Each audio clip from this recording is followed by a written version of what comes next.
안녕하세요. 오늘은 정말 흥미로운 기술, 마이크로소프트가 새로 내놓은 Phi-4라는 AI 모델에 대해 좀 깊게 파고 들어볼까 합니다. 네, 안녕하세요. 보통 AI 하면 엄청 큰 걸 생각하기 쉬운데 이건 작으면서도 추론 능력이 아주 뛰어나다고 해서요. 이게 지금 왜 주목받는지, 또 당신에겐 이게 어떤 의미가 될 수 있을지 한번 자세히 들여다보죠. 네, 맞습니다. 요즘 AI 분야 보면요. 단순히 막 크기만 키우는 경쟁에서 좀 벗어나서 이제 효율성이나 아니면 특정 능력, 그러니까 예를 들면 이 추론 같은 거요. 이런 걸 어떻게 더 작은 모델에 잘 담아낼까? 이게 되게 중요해지고 있거든요. 아, 효율성이요? 네, 5.4가 바로 좋은 예시라고 할 수 있겠습니다. 그냥 정보 처리만 하는 게 아니라 복잡한 문제를 이렇게 단계적으로 풀어내는 능력을 작은 모델에서 구현했다는 점, 그게 핵심이죠. 마이크로소프트가 파이 모델 처음 내놓은 게 한 1년 전쯤인데 이번에 새로 나온 게 파이4 미니 리즈닝, 파이4 리즈닝, 그리고 파이4 리즈닝 플러스 이렇게 세 가지군요. 네. 이름부터가 다 리즈닝, 추론이 붙어 있네요. 구체적으로 뭐가 다른 건가요? 우선 제일 작은 거, 그 5.4 미니 리즈닝부터 보면요. 이게 매개 변수가 한 38억 개 정도 됩니다. 38억이요. 와, 요즘 수천억 개짜리도 많은데 진짜 작네요. 그렇죠. 정말 작은 편이죠. 근데 이 모델은 좀 특이하게 일부러 만들어낸 합성 수학 문제 데이터 있잖아요. 그걸로 집중 학습을 시켰어요. 아, 수학 문제요? 네. 그래서 수학 문제 해결 능력을 키우는 데 초점을 맞춘 거죠. 뭐랄까 저사양 기기나 아니면 교육용 앱 같은 데서 학생들 바로 옆에서 도와주는 임베디드 튜터 이런 역할을 염두에 두고 설계된 겁니다. 흥미롭네요. 그럼 다른 모델들은요? 그 중간급. 네, 파이4 리즈닝 모델은 140억 개 매개 변수고요.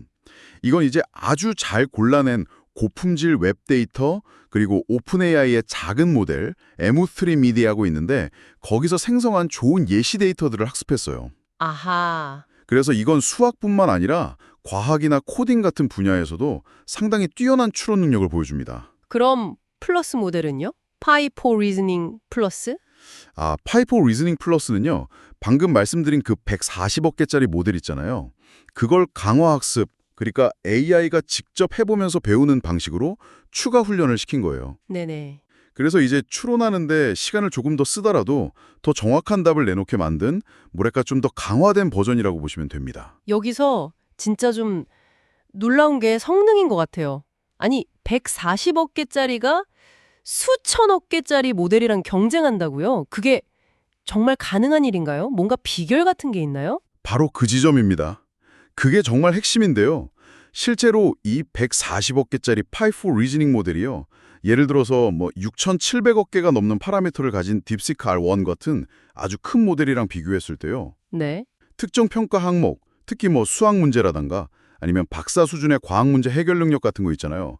거기서는 거의 비슷한 성능을 보여주거나 심지어는 AMI라고 미국 수학 올림피아드 예선 같은 테스트가 있는데 아, 예. 더 좋은 점수를 받기도 했어요. 와, 정말요? 그럼 비결이 대체 뭘까요? 단순히 크기가 다가 아니라는 거잖아요, 지금. 맞습니다. 바로 그거죠. 핵심은 뭐냐면 데이터의 질 그리고 학습 방식에 있다고 봐야 합니다. 데이터의 질과 학습 방식. 네, 마이크로소프트는 그냥 무작정 많은 데이터보다는 아주 잘 정제된, 그러니까 고품질 데이터를 사용했고요. 그리고 큰 모델이 가진 지식을 작은 모델로 효과적으로 옮기는 증류, 디스틸레이션 같은 기법이나 말씀드린 강화학습 같은 효율적인 훈련 방법을 아주 적극적으로 썼습니다. 아하. 비유하자면 뭐랄까, 좋은 재료로 정성껏 만든 요리가 그냥 양만 많은 요리보다 훨씬 맛있는 거랑 좀 비슷하다고 할까요? 네, 딱 와닿네요. 그러니까 무조건 크게만 만드는 게 아니라 정말 똑똑하게 만드는 데 집중해서 크기와 성능 사이에서 최적의 균형점을 찾았다고 볼 수 있는 거죠. 양보다 질 전략이 통했군요. 이 작지만 강력한 추론 능력. 이게 그럼 실제로 당신에겐 어떻게 다가올까요? 우리가 이걸 어디서 좀 체감할 수 있을까요? 사실 이미 변화는 시작되고 있어요. 예를 들어서 최신 카파일럿 플러스 PC라고 있잖아요. 네, 들어봤어요. 거기에는 파이 실리카라는 이름으로 이 파이 모델의 변형 버전이 이미 탑재되고 있습니다. 이건 PC 안에 있는 AI 전용 칩, NPU라고 하죠. 거기서 바로 돌아가도록 최적화된 거예요. PC 자체에서요? 네, 그래서 전력 소모도 적고 반응 속도도 빠르고요.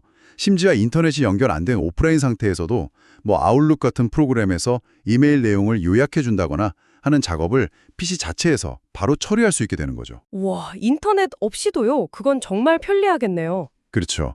앞으로는 아마 스마트폰이나 뭐 다른 여러 기기에서도 이런 효율적인 AI가 탑재돼서 굳이 클라우드 서버에 연결하지 않아도 좀 복잡한 작업을 기기 자체에서 수행하는 걸 더 많이 보게 될 겁니다. 개발자들 입장에서도 뭐 허긴페이스나 마이크로소프트 애저 같은 플랫폼 통해서 이 모델들을 쉽게 써볼 수 있게 공개되어 있고요.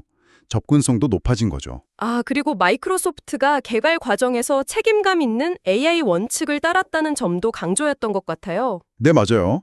그 부분도 중요하죠. 마이크로소프트는 뭐 책임감, 투명성, 공정성 같은 자신들의 AI 원칙에 따라서 모델을 개발했고 또 안전성을 높이기 위해서 여러 가지 후처리 훈련, SFT, DPO, RLHF 등도 적용했다고 밝혔습니다. 물론 뭐 어떤 AI 모델이든 완벽할 순 없으니까 한계는 분명히 존재하고요. 사용할 때는 항상 그런 점을 인지하는 게 중요하겠죠. 네, 알겠습니다. 자, 그럼 정리를 좀 해볼까요? 마이크로소프트의 새로운 5.4 추론 모델들은 결국 작지만 강력한 AI 시대를 좀 더 앞당기고 있다. 이렇게 볼 수 있겠네요. 그렇죠. 특히 복잡한 문제 해결 능력, 즉 추론 분야에서 큰 모델들과 어깨를 나란히 하면서 AI가 우리 주변의 더 다양한 기기나 환경 속으로 훨씬 효율적으로 통합될 수 있다는 가능성을 아주 잘 보여준 것 같습니다. 맞습니다. 이제 마지막으로 당신에게 한번 질문을 던져보고 싶습니다. 네, 이렇게 작으면서도 효율적이고 또 강력한 AI 모델들이 계속해서 발전한다면 앞으로 AI 애플리케이션 환경은 과연 어떻게 변하게 될까요? 우리가 지금처럼 거대한 클라우드 기반 모델에만 의존할까요? 아니면 우리 주변의 일상적인 기기나 특정 작업 환경에 딱 맞춰진 그런 특화된 AI들이 더 깊숙이 들어오게 될까요? 정말 생각해볼 문제네요. 네, 이건 뭐 기술을 개발하는 사람들뿐만 아니라 결국 기술을 사용하는 당신의 일상에도 분명히 새로운 가능성을 열어줄 수 있는 변화거든요. 한 번쯤 상상해 보시는 것도 재밌을 것 같습니다.